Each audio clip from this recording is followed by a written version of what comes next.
तो कल हम लोग रेडियो एक्टिविटी की बात कर रहे थे। हम लोगों ने डिस्कस किया था कि जितने भी ट्रांस यूरेनियम प्रोडक्ट्स हैं, ट्रांस यूरेनियम प्रोडक्ट्स मींस ऐसे ऐसे न्यूक्लियस जो यूरेनियम के बाद के हैं, जिनका मास नंबर 120 से ज्यादा है, जिनका sorry not mass number, atomic number जिनका 120 से हाँ mass number, sorry mass number जिनका 120 से ज्यादा है, वो क्या करते हैं, अनस्टेबल होते हैं। क्यों अनस्टेबल होते हैं? क्योंकि उनकी जो बाइंडिंग एनर्जी पर न्यूक्लियन है वो 8.8 मेगा इलेक्ट्रॉन वोल्ट से काफी कम हो जाता है ना।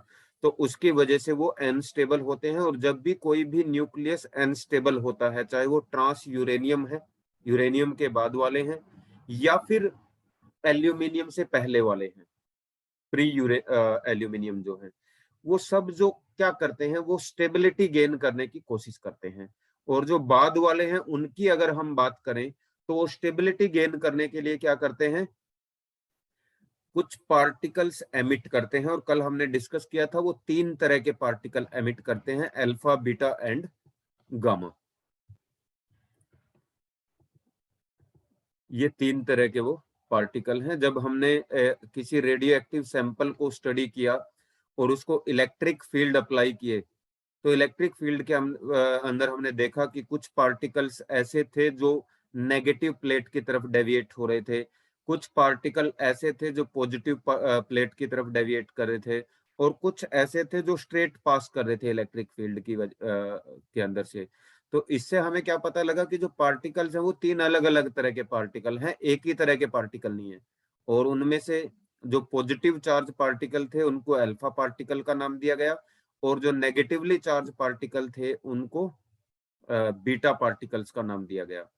और अब ये इलेक्ट्रॉन्स जो हैं ये बीटा पार्टिकल से अलग थे। बीटा पार्टिकल से अलग क्यों है इलेक्ट्रॉन?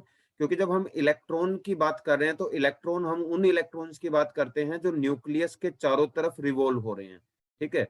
बट ये जो बीटा पार्टिकल्स हैं, ये जो इलेक्ट्रॉन्स है, ये कहां से आ रहे हैं? न्यूक्लियस के अंदर से। ये न्यूक्लियर ओरिजिनेटेड इलेक्ट्रॉन्स हैं, ये एटम के अंदर से नहीं आ रहे हैं। तो इसलिए इनको बीटा पार्टिकल का नाम दिया गया। ये बिल्कुल अलग है। और ये जो बीटा पार्टिकल्स हैं ये 2 तरह के हो सकते हैं, एक बीटा पॉजिटिव और दूसरे बीटा नेगेटिव। और तीसरे तरह के जो ये पार्टिकल्स थे, गामा रे फोटॉन्स, ये फोटोन ऑफ एनर्जी थे, they are nothing. It is a phenomenon of emitting alpha, beta, and gamma radiation spontaneously, and it is a random phenomenon. We cannot predict which nucleus will decay first and which nucleus will decay last. उसके बाद हमने सोडी फेजांस law किए थे, सोडी displacement law भी जिनको कहते हैं, कि अगर किसी भी न्यूक्लियस के अंदर से अल्फा पार्टिकल एमिट होते हैं तो उसका मास नंबर 4 से कम हो जाता है और चार्ज नंबर 2 से कम हो जाता है। अगर बीटा पार्टिकल एमिट होते हैं तो मास चार्ज नंबर 1 से इंक्रीज हो जाता है, और गामा रे फोटोन से ओनली एनर्जी लोअर होती है और कुछ नहीं होता है। उसके बाद हमने रदरफोर्ड सोडीज लॉ की डिस्कस की थी। उसमें सबसे पहला लॉ क्या था कि रेडियो एक्टिव डिसइंटीग्रेशन जो है वो एक प्योरली रैंडम प्रोसेस है। It is merely a matter of chance कि कौन सा न्यूक्लियस कब डिसइंटीग्रेट करेगा, और कौन सा न्यूक्लियस कब डिसइंटीग्रेट होगा ये नहीं बताया जा सकता है कभी भी। उसके बाद जो हमने पढ़ा था कि जो रेट ऑफ डिके है वो फिजिकल कंडीशंस और केमिकल कंपोजिशन पे डिपेंड नहीं करता है। And last one, the decay rate of decay is directly proportional to the quantity of material actually present in the sample. इसी को हम मैथमेटिकल फॉर्म में आज करेंगे। ये कल आप लोगों ने नोट भी कर लिया होगा।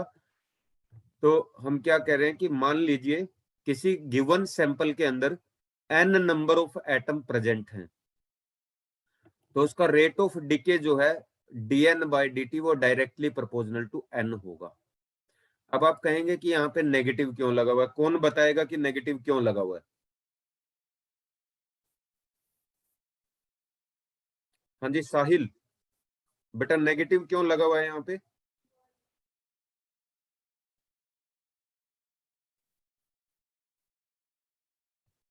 ये dn ओवर dt के सामने -n क्यों लगा है? माइनस का साइन क्यों लगा हुआ है?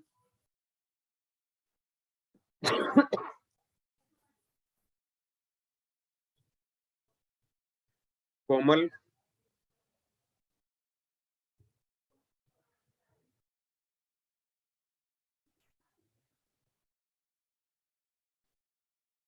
चौदह लोग प्रेजेंट हैं। अरविंद, सर वो अपोजिट डायरेक्शन में है। यहाँ कौन सी किस चीज की डायरेक्शन है? अब आप लोगों को एक बार बता दिया था हम लोगों ने कि वहां पे इसलिए नेगेटिव लगा था क्योंकि अपोजिट डायरेक्शन में, अब हर चीज अपोजिट डायरेक्शन में हो जाती है।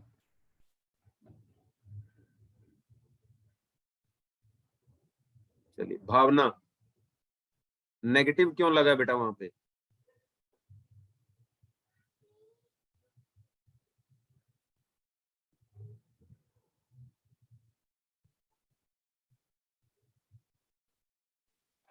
बाहर जा रहे हैं सर वो। कोमल कहाँ है आज? कोमल गायब है। चलिए, अनु, हाँ जी बेटा, इस नेगेटिव से आप क्या समझते हैं?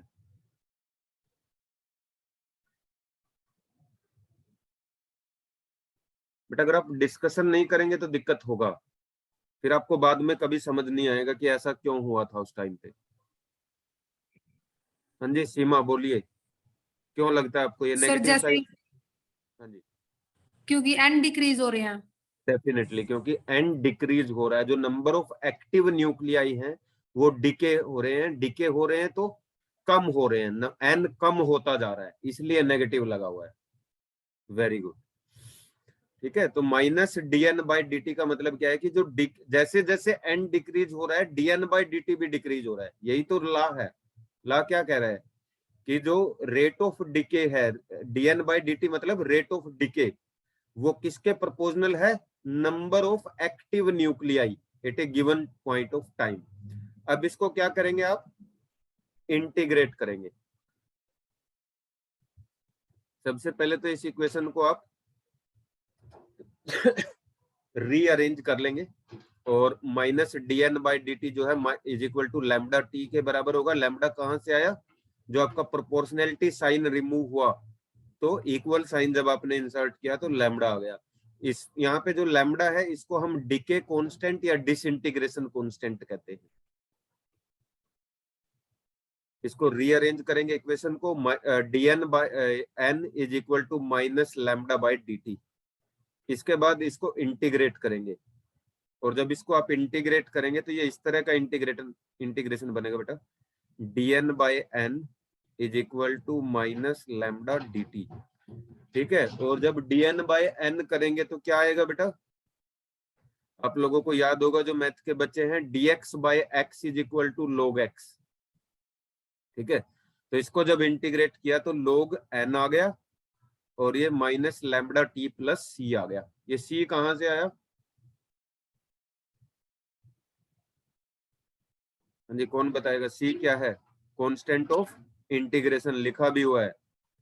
अब सी कैसे निकालेंगे? When lambda is equal to T, sorry when T is equal to 0, जब टाइम स्टार्ट हुआ था तो एन की वैल्यू मान लीजिए एन नोट थी। एन जो थे वो ओरिजिनल नंबर था, तो आपका ये क्या बन जाएगा? log e N naught is equal to C. ये इक्वेशन आपकी बन जाएगी यहां से। और जब इस इक्वेशन में रखेंगे तो आपका ये फाइनल डेरिवेशन बन जाएगा। एक और स्टेप है, इस डेरिवेशन को नोट कर लीजिए सब लोग।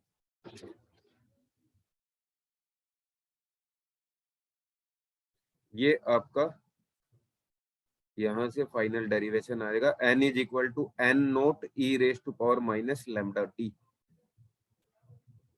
ये आपका फाइनल फॉर्मूला है, इसको डीके इक्वेशन कहते हैं, radioactive decay equation. Symbols note down कर लीजिए। n का मतलब है number of active nuclei at any given point of time. n naught है original number of radioactive nuclei जब डीके स्टार्ट हुआ था। लैम्डा डिसइंटीग्रेशन कांस्टेंट या डीके कांस्टेंट है, और जो t है वो टाइम है।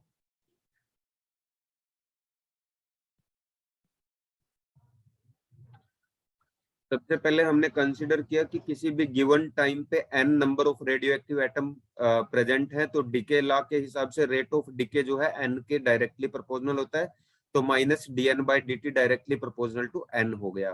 ठीक है, नेगेटिव क्यों लगाया? क्योंकि डीके हो रहा है, कम हो रहे हैं। उसके बाद माइनस dn/dt लैम्डा n के बराबर है। लैम्डा जो है डीके कांस्टेंट है या डिसइंटीग्रेशन कांस्टेंट भी कहते हैं, इसकी वैल्यू अभी निकालेंगे हम लोग। ठीक है, फिर इस इक्वेशन को जब रीअरेंज करेंगे तो dn/n is equal to minus lambda T बन जाएगा। फिर इसको इंटीग्रेट करेंगे, dn/n का जो इंटीग्रेशन है वो नेचुरल log n आएगा। ठीक है, और इधर से आएगा minus lambda T plus C, where C is the constant of integration. फिर हम बाउंड्री कंडीशंस लगाएंगे। जब टाइम 0 था तो n की वैल्यू n नोट होगी, n ओरिजिनल। ठीक है, n नोट, n 0 कुछ भी लिख सकते हैं आप लोग। तो यहाँ से जैसे ही आपने t को 0 पुट किया, n की वैल्यू को n नोट प्लग किया, तो c की वैल्यू जो है हमारी वो log n नोट आ गई। उस वैल्यू को हमने इस इक्वेशन के अंदर रख दिया और इसको रीअरेंज कर दिया। दोनों log वाली वैल्यू को एक तरफ ले गए, log n minus log n naught is equal to minus lambda T, और यहाँ पे फॉर्मूला लगाया log m minus log n जो है log m/n के बराबर होता है। डिवीजन फॉर्मूला यूज किया। यहाँ से हमें मिल गया log n/n naught is equal to minus lambda T. इसका एंटीलॉग लिया, एंटीलॉग लिया तो जब इसका एंटीलॉग लिया तो ये तो सिंपल हो गया n/n नोट, और इसका एक्सपोनेंशियल फॉर्म में चला गया, n is equal to n naught is equal to e raise to power minus lambda T. और फाइनली इस इक्वेशन को हमने रीअरेंज कर दिया, n is equal to n naught e raise to power minus lambda T. ये सबसे important formula है बेटा इस क्वेश्चन, इस पर्टिकुलर चैप्टर का।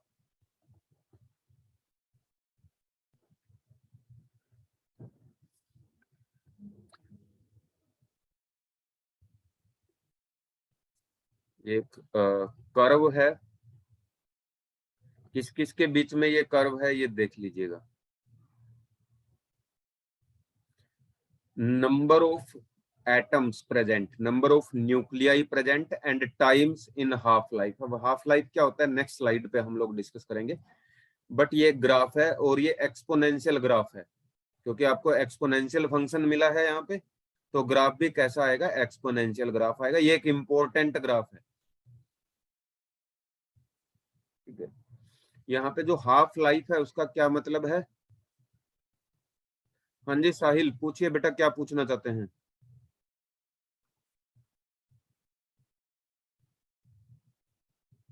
साहिल ने अभी हैंड रेज किया था, बेटा कुछ पूछना चाहते हो?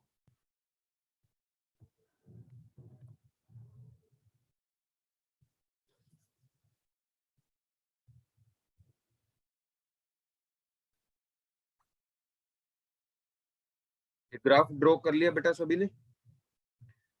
हाफ लाइफ मतलब जितने टाइम में number of active nuclei half को रिड्यूस हो जाएं।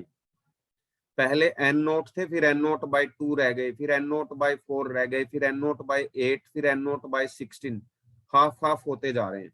तो हर हाफ लाइफ में जो नंबर ऑफ एक्टिव न्यूक्लियाई हैं वो हाफ रह जाएंगे। ये हाफ लाइफ का मतलब है।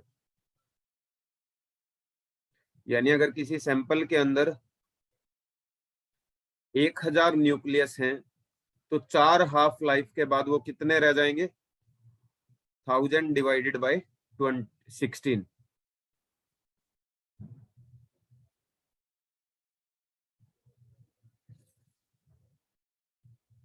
25 रह जाएंगे 4 हाफ लाइफ के बाद। कर लिया बेटा ये सब नोट?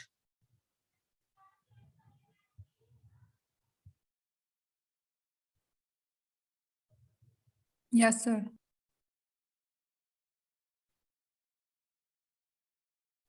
अब हम यहाँ पे हाफ लाइफ को डिफाइन करना चाह रहे हैं।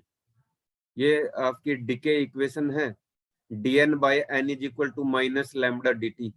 तो dt की वैल्यू अगर 1 सेकेंड है तो dn/n जो है वो माइनस लैम्डा के बराबर है। Thus lambda may be defined as the relative number of atom decaying per second। ठीक है, इसका ये भी एक डेफिनेशन है। लैम्डा क्या है? रिलेटिव नंबर है। किस चीज का रिलेटिव नंबर है? It is the ratio between the number of atom decaying in 1 second to original number of atom present. या यहां से आप इसकी वैल्यू निकाल सकते हैं।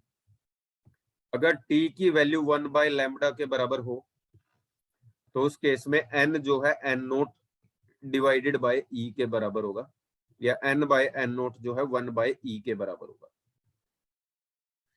Thus lambda also be defined as the reciprocal of the time when n/n naught falls to 1/e.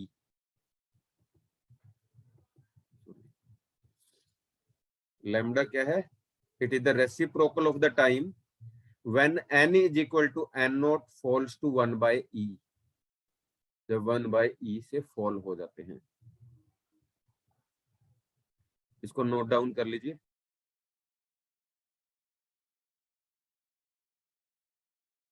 Half life की definition है, half life period is the time required for the disintegration of half of the amount of radioactive substance originally present.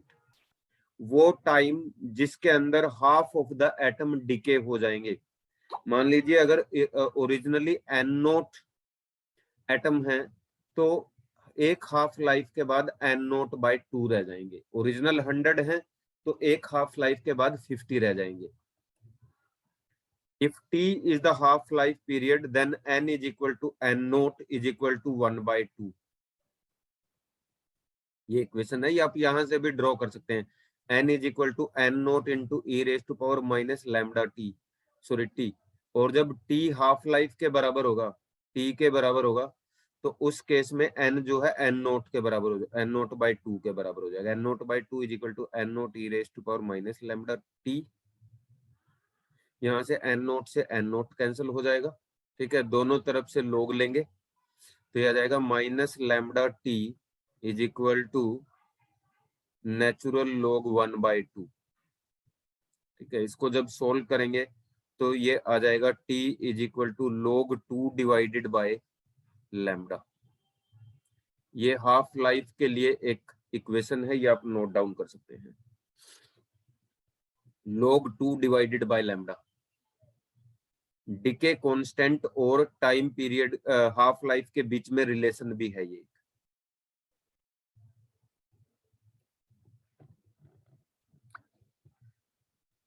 log 2 की value जो है वो 0.6931 होती है, ये value note रखें। तो t के लिए एक फॉर्मूला और आ जाएगा आपके पास, 0.693 डिवाइडेड बाय लैम्डा। ये भी एक इक्वेशन है, decay constant is equal to 0.693 divided by half life.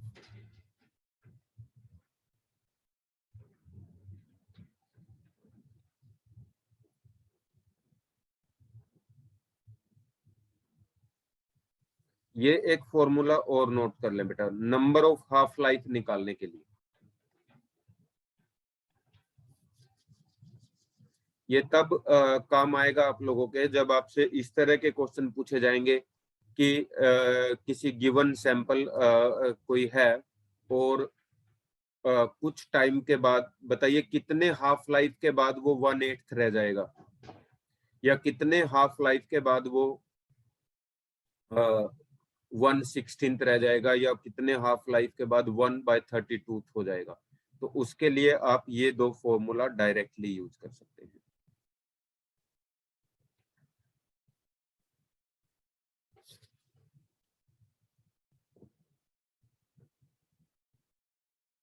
Note it down. Units of radioactivity, सबसे पहली जो यूनिट है that is the curie. The activity of a radioactive substance is said to be 1 curie if it undergo 3.7 into 10 raised to power 10 disintegration per second। अगर किसी object का disintegration rate 3.7 into 10 raised to power 10 है तो उसको हम 1 Curie कहेंगे। ये units, ये नंबर आपको याद रखने पड़ेंगे। Another unit is Rutherford. The activity of a radioactive sample is said to be 1 Rutherford if it undergoes 10 raised to power 6 disintegration per second। और थर्ड यूनिट जो है वो बैकरेल है। बैकरेल मींस 1 डिसइंटीग्रेशन पर सेकंड। ये तीनों के बीच में रिलेशन है।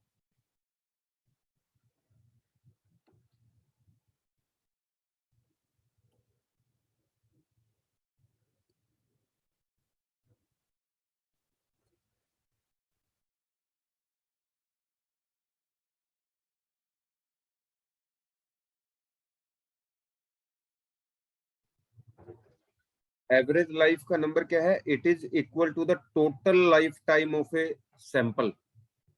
कोई पर्टिकुलर गिवन सैंपल का टोटल लाइफ टाइम कितना है उसको हम एवरेज लाइफ कहते हैं, या total time taken by average time taken by an object to decay. Total time तो हमेशा इनफाइनाइट होता है, क्योंकि आप लोगों ने अभी कर्व देखा था, कर्व जो था वो कुछ इस तरह से था,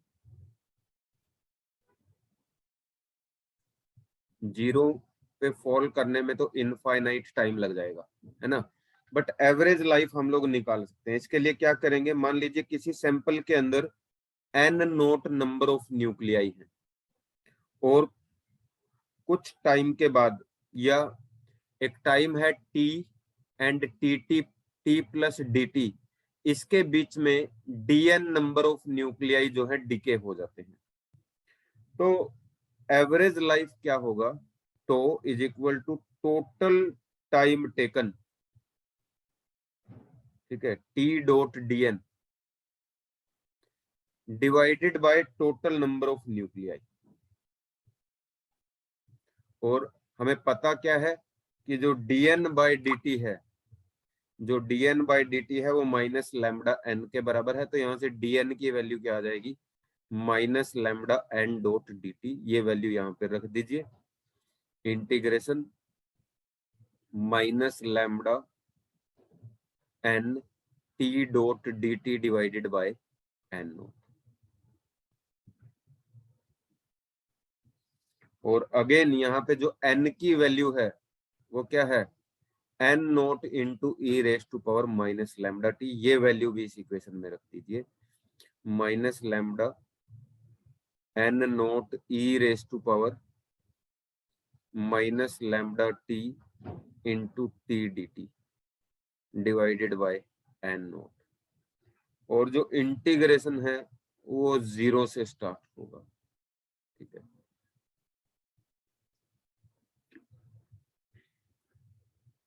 तो जब इसको आप इंटीग्रेट करेंगे, ये वैल्यू, इसका इंटीग्रेशन को याद रखने की जरूरत नहीं है, फाइनल वैल्यू याद रखें, तो is equal to 1 by lambda.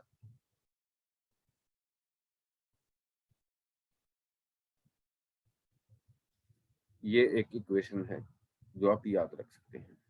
और यहां से आप एवरेज लाइफ और हाफ लाइफ के बीच में रिलेशन भी निकाल सकते हैं। तो is equal to 1 by lambda, lambda की वैल्यू कितनी थी, 0.693 डिवाइडेड बाय टी हाफ। तो ये एक रिलेशन हो गई, tau is equal to 1 divided by 0.693 into tau half, t half. ये एवरेज लाइफ और मीन लाइफ के बीच में रिलेशन है, सॉरी, एवरेज लाइफ और हाफ लाइफ के बीच का रिलेशन है। ये इसका लास्ट डेरिवेशन था,